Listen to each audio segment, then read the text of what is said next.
Hello friends, कैसे हैं आप सभी दोस्तों। आशा करता हूं कि आप सब अपने घर पर अपने परिवार समेत स्वस्थ होंगे, मस्त होंगे। तो दोस्तों, आज की वीडियो में हम अपनी चाइल्ड डेवलपमेंट एंड पेडागोजी की जो हमारी ब्रह्मास्त्र सीरीज़ है, जिसमें हमने ऑल ओवर इंडिया विभिन्न जो टेट एग्जाम्स या फिर जो मेन एग्जाम जैसे DSSB या फिर सुपर टेट या फिर KVS के जो मेन एग्जाम्स हैं, वहाँ के हमने प्रीवियस जो हमारे टॉपिक्स है जो हर एग्जाम में लगभग देखे जाते हैं, वे हम इन जो हमारी ब्रह्मास्त्र CDP सीरीज़ है इसमें लेके आने का प्रयास करते हैं और इसे डिस्कस करते हैं, ताकि आने वाले जो अनुभवी मतलब जो एक्सपीरियंस जो हमारे स्टूडेंट हैं या फिर जो नए न्यू एस्पिरेंट्स हैं, उनके लिए ये वीडियो, ये जो हमारी सीरीज़ है, ये प्लेलिस्ट एक रामबाण घोषित हो सके, उनकी तैयारी में चार चांद लगा सकें। तो दोस्तों, आप इस चैनल को सब्सक्राइब कर सकते हैं ताकि आप टीचिंग जो भी अपडेट्स हैं, जो भी आपकी प्रॉब्लम्स है, जो भी क्वेरीज हैं, उनके लिए आप इस चैनल को अपडेट करें, वीडियो को लाइक करें और ज़्यादा से ज़्यादा शेयर करें। किसी भी टीचिंग एग्जाम के लिए आप इस चैनल से जुड़ सकते हैं। तो दोस्तों, आज की वीडियो शुरू करते हैं और अपनी जो आज का टॉपिक है दोस्तों, assessment and evolution and measurement. तो दोस्तों, आज की वीडियो में हम आकलन, मूल्यांकन और मापन की जो विधियां हैं और इनके बारे में क्या क्वेश्चन आते हैं, वे सभी डिस्कस करेंगे। तो फ्रेंड्स, वीडियो शुरू करते हैं। तो दोस्तों, सबसे पहले बात होती है असेसमेंट। दोस्तों, आकलन क्या है? आकलन दोस्तों किसी भी विद्यार्थी, ज़्यादातर दोस्तों ये असेसमेंट जो टीचिंग अप्लाइड क्वेश्चंस होते हैं, ये स्टूडेंट के ऊपर होते हैं, तो हम स्टूडेंट को एक मद्देनजर रख के अपने चैप्टर, अपने जो टॉपिक्स हैं उनको क्लियर करेंगे। दोस्तों, असेसमेंट है अपने स्टूडेंट को मतलब आकलन करना, किसी भी मेथड से उसका आकलन करना, चाहे वो बीच में हो, assessment for learning, assessment as learning, assessment of learning, तीन टाइप से असेसमेंट का आकलन होता है। दूसरी बात दोस्तों, इवोल्यूशन। इवोल्यूशन होता है दोस्तों मूल्यांकन। जैसे दोस्तों किसी भी उसका परसेंटेज का हिसाब लगाना, जैसे किसी बच्चे के 60% आए हैं तो उसका मूल्यांकन करना, किसके कितने परसेंट आए, टू मेजर। तो दोस्तों, the process of assessment is judging the quality of performance. तो दोस्तों, असेसमेंट क्या है दोस्तों? Judging the quality of performance of children. बच्चा कैसे, उसका मतलब एक्सपीरियंस कैसा, उसका परफॉर्मेंस चल रहा है while learning is going on. जब बच्चा याद करने की कोशिश करता है, जब उसका पाठन चल रहा है, तो उसके बीच में कैसे वो तैयारी कर रहा है, उसे हम आकलन बोलते हैं। Evaluation focus on actual level attend after a certain period of teaching. दोस्तों, मूल्यांकन होता है उसका जो है, शुरू में अगर वो 0 लेवल पे था, फिर उसका 2 लेवल, 4 लेवल, और धीरे धीरे उसका जो नॉलेज गेनिंग, जो उसका जो उसकी गेनिंग जो नॉलेज है वो इंक्रीज होना time to time is called evaluation. Learning without no interest is how and level was attend. तो कुल मिलाकर दोस्तों यही बात है कि जो आकलन का उद्देश्य सीखने के दौरान बच्चे में उपलब्ध की गुणवत्ता को परखना है, और मूल्यांकन का केंद्र सीखने और सिखाने की निश्चित अवधि के बीच उसका जो वास्तविक स्तर का जांचना है। तो दोस्तों, ये डिफरेंस था इसमें। अब दोस्तों, सबसे इंपॉर्टेंट बात आती है कि जो मूल्यांकन है उनके क्या उद्देश्य होते हैं, उनका मतलब क्या उनके उद्देश्य होते हैं। To examine the change in expected behaviour and conduct of children. दोस्तों, सबसे पहली बात कि जो हमारे मूल्यांकन के उद्देश्य हैं, बच्चों में अपेक्षित एक्सपेक्टेड व्यवहार और आचरण प्रवृत्ति की जांच करना। To examine how many qualities and skills a children has acquired. दोस्तों, उसकी स्किल्स और उसकी जो क्वालिटी है उसको जांचना इवेल्युएशन का एक मेन उद्देश्य होता है। To know and fix all the problem face by the children. दोस्तों, उसकी जो मतलब जो वो कठिनाई जो फेस कर रहा है उसको जांचना और उन दोषों को दूर करना। टू प्रोवाइड रेमेडियल टीचिंग, उपचारात्मक शिक्षण प्रदान करना। दोस्तों, उसकी जो कठिनाई है, उसकी जो मतलब कमी है, उसको देखना, जांचना और उसको दूर करना। To boost overall development of children, बच्चे का चारों तरफ का जो चहुमुखी विकास होता है उसको एक गति प्रदान करना। To evaluate both learning and teaching. दोस्तों, उसका जो है अध्ययन और अध्यापन, लर्निंग एंड टीचिंग दोनों का मापन करना, इसका उद्देश्य है। To evaluate the purpose and use of teaching method to examine all the activities of the school. दोस्तों, मूल्यांकन द्वारा प्रयोजन शिक्षण विधियों के उपयुक्त और विद्यालय की समस्त क्रियाओं का अंकन करना ही हमारा ऑब्जेक्टिव ऑफ इवेल्युएशन है। दोस्तों, फिर बात आती है इंपॉर्टेंस ऑफ इवेल्युएशन। मूल्यांकन का महत्व क्या है? दोस्तों, it encourage the student toward education, छात्रों को अध्ययन की तरफ आकर्षित करता है। It helps to the goals of education, शिक्षण के उद्देश्य की प्राप्ति में सहायक है। It helps in finding out the complicity of children, बच्चों की कमजोरियों को जानने में सहायक होता है। It helps in progress of children, बच्चे की प्रगति में सहायक। It provide educational and occupational guidance, शैक्षणिक और व्यावसायिक मार्गदर्शन में सहायक होता है। तो फ्रेंड्स आगे बढ़ते हैं, ये थे हमारे उद्देश्य और ये है इंपॉर्टेंस। आगे बात करते हैं दोस्तों मेजरमेंट।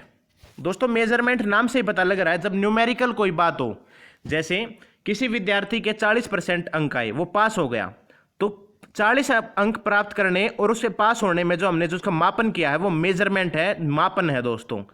एविडेंस इज कलेक्टेड, मतलब data is collected different expect on measurement. विभिन्न श्रेणियों में डाटा कलेक्ट करना किसी का मेजरमेंट कहलाता है दोस्तों। तो कुल मिला के दोस्तों ओवरऑल अगर बात करें तो मान लीजिए एक स्टूडेंट है, उसकी हाइट है 160 सेंटीमीटर, तो इसका मापन होगा 160 सेंटीमीटर।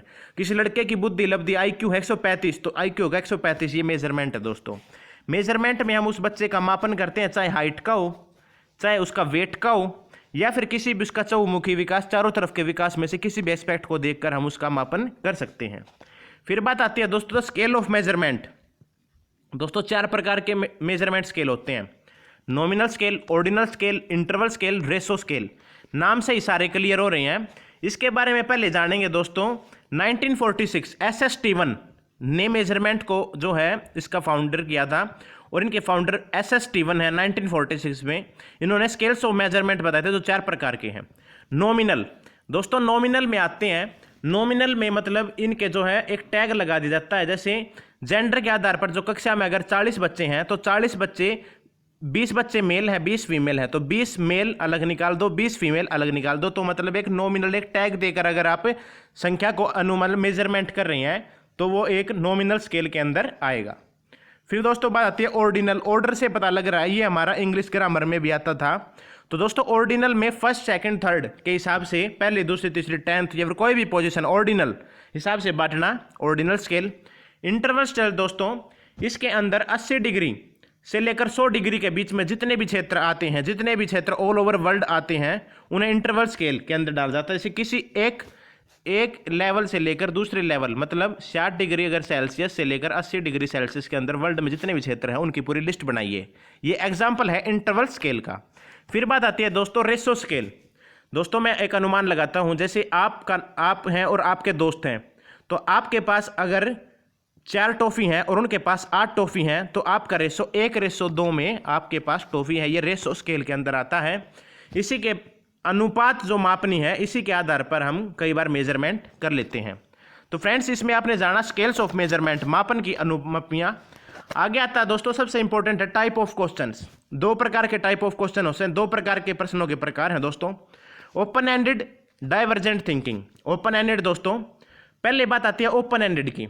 तो ओपन एंडेड क्या है, जिसे हम हिंदी में मुक्त अंत वाले प्रश्न भी बोलते हैं।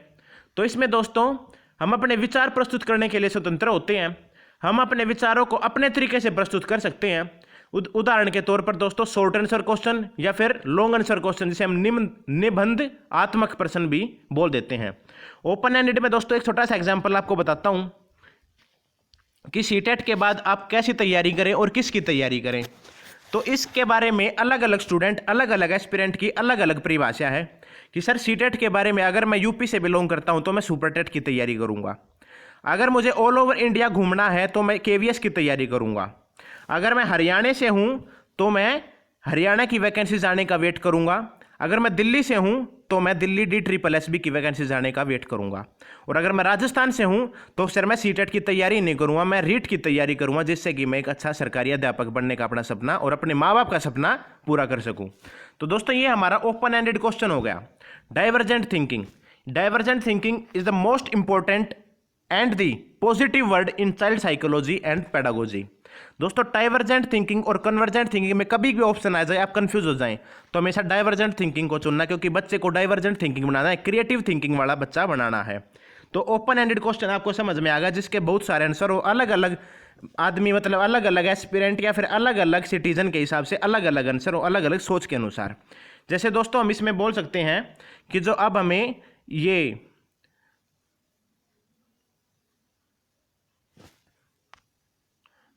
तो दोस्तों इसमें आपने जाना कि जो ओपन एंडेड है इसमें जैसे दोस्तों अग्निवीर हमारी एक स्कीम लेके आई है गवर्नमेंट। तो अग्निवीर के अंदर जो है हमारे बच्चे, मैं कई से पूछूं जो हमारे एस्पिरेंट थे 12th पास आउट करके जो आर्मी की तैयारी करते थे या फोर्स की तैयारी करते थे, उनसे अगर मैं पूछता हूं अग्निवीर योजना के बारे में तो उनके कईयों के मत अलग हैं। उन एस्पिरेंट्स के मत अलग हैं दोस्तों। एस्पिरेंट्स ऐसे भी हैं कई जो फांसी लगा रही हैं। तो दोस्तों हम इसको एक पॉलिटिकल वीडियो ना बनाते हुए अपना सिर्फ क्वेश्चन समझेंगे और एग्जांपल के थ्रू अपने ओपन एंडेड जो हमारा टॉपिक है इसको डिस्कस करेंगे।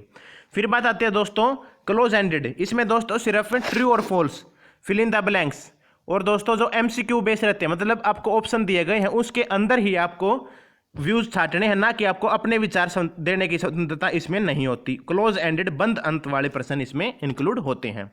तो दोस्तों ये थे आपके टाइप्स ऑफ क्वेश्चंस। फिर दोस्तों एक बड़ी ही मिसलेनियस बात आती है जिसे हम स्टैटिक जीके के अंदर भी बोल सकते हैं। इसको आपने सीधा याद करना है, इसकी कोई ट्रिक और कोई टैग वर्ड नहीं होते इनमें। हैरसमैन एक आदमी थे दोस्तों, first of all developed objective examination. इन्होंने दोस्तों ऑब्जेक्टिव एग्जामिनेशन की जो हमारी प्रक्रिया है रिटन टेस्ट 1854 में इन्होंने ही पहले डेवलप की थी। उसके बाद George Fisher, JM Rice, SS Starch and Edward Thorndike, हाँ दोस्तों एडवर्ड थॉर्नडाइक भी created 100 of objective test to measure academic performance. दोस्तों सबसे पहले हमारी हैरासमैन ने ही डेवलप किया था ऑब्जेक्टिव एग्जामिनेशन 1854। उसके बाद विभिन्न जो हमारे मनोवैज्ञानिक हैं या फिर हमारे साइकोलॉजिस्ट हैं, इन्होंने बहुत सारे मेजर निकाले हैं, एकेडमिक परफॉर्मेंस के बहुत सारे मापन निकाल दिए हैं। तो दोस्तों आगे बढ़ते हैं। अब बात आती है दोस्तों इवोल्यूएशन, टाइप्स ऑफ इवोल्यूएशन। दोस्तों इवोल्यूएशन आपने जाना था कि इवोल्यूएशन क्या होता है दोस्तों। इवोल्यूएशन होता है मूल्यांकन। मूल्यांकन दोस्तों 3 प्रकार का होता है, फॉर्मेटिव, सम्मेटिव और डायग्नोस्टिक। दोस्तों फॉर्मेटिव होता है, इसमें दोस्तों बहुत मतलब मैं आपको बता दूं कि फॉर्मेटिव होता है जिसमें आपको पढ़ाने और पढ़ने के बीच बीच में आपको जब एग्जामिन किया जाता है। जैसे दोस्तों अगर आपकी मैडम, आपकी मुख्याध्यापिका आपको पढ़ा रही है, अगर वो बीच बीच में प्रश्न पूछ रही है, जैसे मैम बोलती थी कि रीडिंग कर रहे हैं चैप्टर को और मैं किसी से भी उठकर पूछ सकती हूँ कि क्या पढ़ा आपने, तो वो हमारा फॉर्मेटिंग इवोल्यूशन के अंदर आ जाएगा। फिर होता है दोस्तों सम्मेटिव। सम्मेटिव में दोस्तों चैप्टर कंप्लीट होने के बाद ही क्वेश्चन पूछे जाते हैं। इसके अंदर आप एक मतलब ट्रिप को भी लेके आ सकते हैं, आपके स्कूल वाले कहीं आपको घुमाकर लाए हैं स्कूल ट्रिप के, और आने के बाद आपसे प्रश्न पूछते हैं कि आपने क्या क्या देखा, क्या मंदिर देखे और मंदिर में कौन सी शैली आपकी प्रयोग की गई थी। ये होता है दोस्तों समेटिव इवैल्यूएशन। जैसे हमारे स्कूल्स में भी करते थे, जब हमको किसी मंदिर में या फिर किसी टूरिस्ट प्लेस पर लेके जाते थे ट्रिप में, तो वहाँ पर आने के बाद उनसे विभिन्न क्वेश्चन किए जाते थे। उनको पहले अटेंड किया जाता था कि आने के बाद आपसे क्वेश्चन पूछे जाएंगे, और क्वेश्चन पूछने से उनका जो है पहले उन मन में डर रहता था दोस्तों कि अच्छी तरह से हर एक चीज को बारीकी से हम देखते थे, एक नोट डाउन भी करते थे। तो दोस्तों फिर आता डायग्नोस्टिक इवोल्यूशन। नाम से ही पता लग रहा है डायग्नोस्टिक, इसमें बच्चे की कमी को देखा जाता है और उसका जो भी कमी है उसको पूरा किया जाता है। उसके विभिन्न तरीकों से टीचर उसकी कमी को पूरा करने का प्रयास करता है।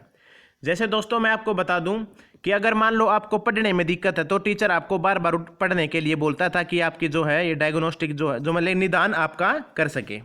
तो दोस्तों ये आपने जाना टाइप ऑफ इवोल्यूएशन। अब आप जानेंगे पैटर्न ऑफ इवोल्यूएशन, मूल्यांकन के प्रतिमान क्या है। दोस्तों ये बड़े इंपॉर्टेंट है, ये आपके सीटेट और अन्य टेट एग्जाम्स में एज इट इज आपको देखने को मिलते हैं। पहली बात दोस्तों assessment for learning. Assessment for learning के अंदर दोस्तों जब आप खाना बनाते हैं तो बीच बीच में खाना चखते हैं, जांच करते हैं कि खाना कैसा बन रहा है। मतलब अपने मूल्यांकन के लिए, अधिगम के लिए मूल्यांकन आप लर्निंग कर रहे हैं और बीच बीच में खाना चख रहे हैं ताकि आपका अधिगम अच्छे से हो सके।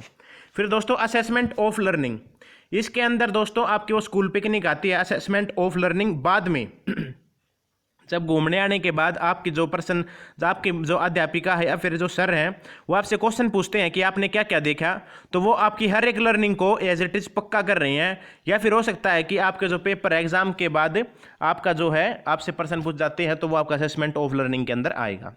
फिर होता है दोस्तों assessment as learning.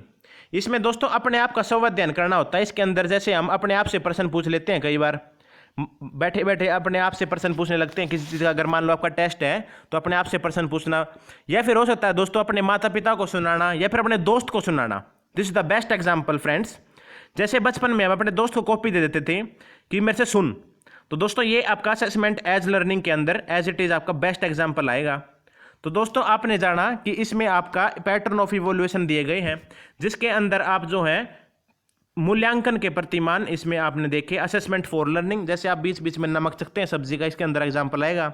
Assessment of learning क्या, स्कूल का भ्रमण, ट्रिप का भ्रमण करके आते हैं और जो विभिन्न जो क्वेश्चंस होते हैं उनका टीचर बाद में प्रश्न पूछती है।